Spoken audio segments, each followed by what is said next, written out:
Not a good look here for Oprah. Not a good look at all. Oh, gosh. What are you laughing at in there, Mark? Take me behind the scenes. I just got a little distracted. This little toddler ran out into this busy road in the middle of Arizona, almost got hit by a car. They were just playing it on repeat. Oh, that's yesterday's news, man. Gosh. I know. No, that is scary. I did see that story as well. So Oprah was walking in the street to her car. Nobody was going to hit her or anything like that. But she got confronted yesterday by TMZ, where she was asked about a report that she was paid $1 million by the Kamala Harris campaign for the endorsement. Now, here is what Oprah had to say as she was walking to her vehicle yesterday, and this TMZ reporter confronted her. Hey, Oprah, good morning. How are you, darling? You looking very good. How do you think the election went? Not talking about the election. Thank you very much. Oh, is it true that they paid you $1 million for the endorsement for Kamala? Not true. Not true, okay. I was paid nothing, ever. What do you think about all the celebrities with their mass exodus? I'm not talking about Do you think Prince Harry's going to lose his visa now that Trump's president? Thank you, Oprah. Oh, that's great. I love how you can be a snarky douchebag, but when you have a little British accent, it doesn't sound as offensive. That's what we need here. I need a man-on-the-street reporter in Kansas City who's got a little British accent. I'd say Nick Haynes, but Nick's got too big of a job. Nick's too recognizable in this town where he can't be my man-on-the-street reporter from Kansas City PBS. So maybe Nick's got like a nephew or someone like that who wants to break into the business, and I can treat him like Bill O'Reilly treated Jesse Waters back in the day when he was doing man-on-the-street stuff. And now look at Jesse. He's a big star over there at Fox News. But it is amazing how that accent just right away disarms you. How are you going to be mad at a guy who's got a little accent like that? Even when he's being a jerk, it just doesn't sound all that offensive to me. He does kind of start out nicely, too. Oh, you look lovely today, you look Oprah. Lovely today, Oprah. Hey, what do you think about that election? And I'll just note this. If Trump can get Prince Harry out of here, holy smokes. I mean, he can't run again, but if he could run again, he'd get 500 electoral votes. He might even win California if he gets Prince Harry the hell out of here with Meghan Markle. Or would that be considered a family separation by the legacy media? So Oprah denied the $1 million to stump for Kamala Harris. But here's what it was always about. It wasn't about whether or not Oprah was directly paid $1 million. She's a billionaire. She doesn't need $1 million for an endorsement. But what is believed to have been the case is that her production company, Harpo, is what got $1 million back in October. This report came from the Washington Examiner, that Harpo Productions got $1 million to help out with Kamala Harris's campaign. Now, this is all part of a larger story on how the Kamala Harris campaign plowed through $1 billion with a B, $1 billion.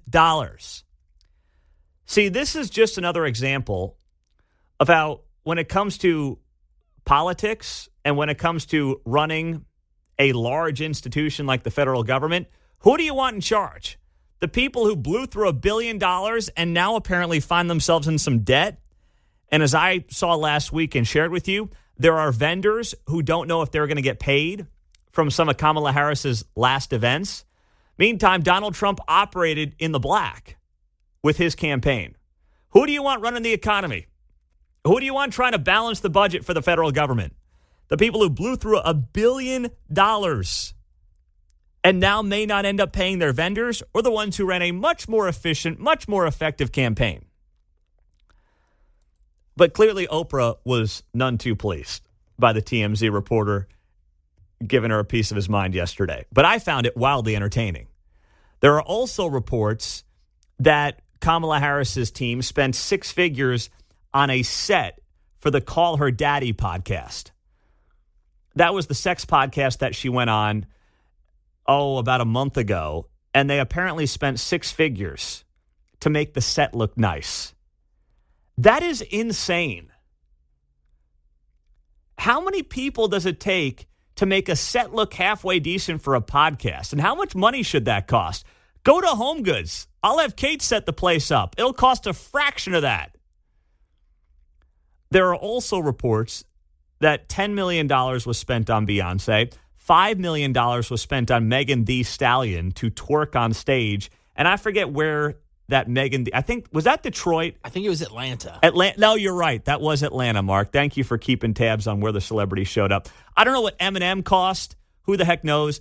But Megan Thee Stallion, who cannot sing to save her life, according to reports, and there has not been confirmation. Obviously, the Harris campaign is not really talking right now.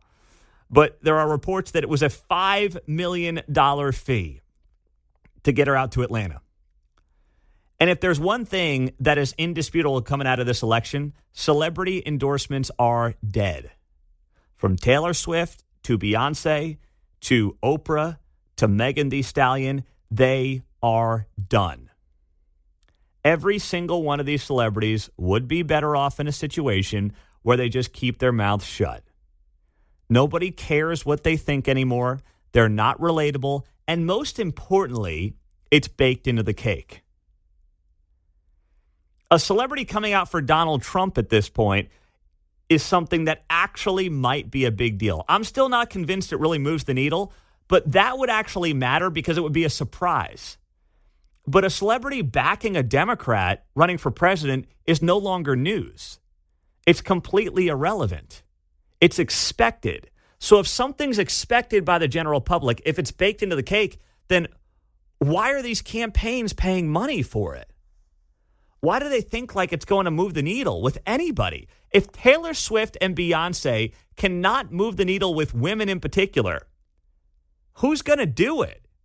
They didn't make the gains with female voters that they thought they were going to make. And you tell me who could possibly do it if Beyonce and Taylor Swift can't? That person does not exist. It doesn't mean they're not going to keep trying and going back to that well. I think they will because it's all they've got. It's always been smoke and mirrors when it comes to their branding. It's never about the substance. It's rarely about the policy. So I'm sure they'll go back to it once again in 2028. They'll beg Taylor Swift. They'll beg Beyonce. They'll beg whoever the next big star is. But they don't realize it's a different world. People have more access to different media outlets. They're not impressed when these Hollywood stars come out in their favor. And I don't see how they think it's going to move the needle for them anytime soon.